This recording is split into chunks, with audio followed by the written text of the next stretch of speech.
ನಮಸ್ಕಾರ. ಜೀನಿ ನ್ಯೂಸ್ ವೀಕ್ಷಕರಿಗೆ ಸ್ವಾಗತ. ದೇಶದಲ್ಲಿ ಸುಗ್ಗಿಯ ಹಬ್ಬದ ಸಂಭ್ರಮ ಮನೆ ಮಾಡಿದೆ. ದಕ್ಷಿಣ ಭಾರತದಲ್ಲಿ ಸಂಕ್ರಾಂತಿ ಹಬ್ಬಕ್ಕೆ ತಯಾರಿ ನಡೆಯುತ್ತಿದ್ದರೆ, ಉತ್ತರ ಭಾರತದ ಕೆಲವು ರಾಜ್ಯಗಳಲ್ಲಿ ಇಂದೇ ಸಂಕ್ರಾಂತಿಯ ಸಂಭ್ರಮಾಚರಣೆ ಆರಂಭವಾಗಿದೆ.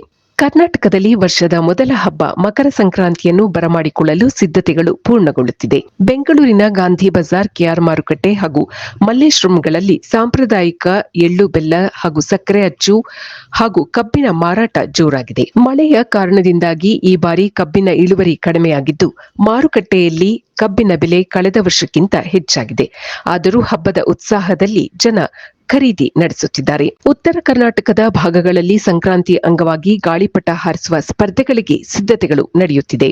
ದಕ್ಷಿಣ ಭಾರತದಲ್ಲಿ ಸಂಕ್ರಾಂತಿಯ ತಯಾರಿ ನಡೆಯುತ್ತಿದ್ದರೆ, ಅತ್ತ ಹಿಮಾಚಲ ಪ್ರದೇಶ, ಪಂಜಾಬ್ ಮತ್ತು ಹರಿಯಾಣ ರಾಜ್ಯಗಳಲ್ಲಿ ಇಂದು ಲೋಹ್ರಿ ಹಬ್ಬವನ್ನು ಅತ್ಯಂತ ವಿಜೃಂಭಣೆಯಿಂದ ಆಚರಿಸಲಾಗುತ್ತಿದೆ. ಹಿಮಾಚಲದ ಗುಡ್ಡಗಾಡು ಪ್ರದೇಶಗಳಲ್ಲಿ ಇಂದು ಸಂಜೆ ದೊಡ್ಡ ಹಬ್ಬದ ಕಿಚ್ಚನ್ನು ಹಚ್ಚಲಾಗುತ್ತದೆ. ಜನರು ಬೆಂಕಿಯ ಸುತ್ತ ಸುತ್ತುತ್ತಾ ಜಾನಪದ ಗೀತೆಗಳನ್ನು ಹಾಡುತ್ತಾರೆ.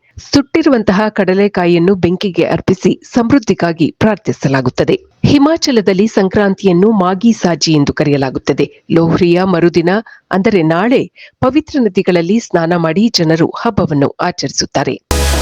ಇದು ಈ ದಿನದ ನಿರಂತರ ಸುದ್ದಿಗಳಿಗಾಗಿ ವೀಕ್ಷಿಸುತ್ತಿರಿ ಜೀನಿ ನ್ಯೂಸ್. ನಮಸ್ಕಾರ.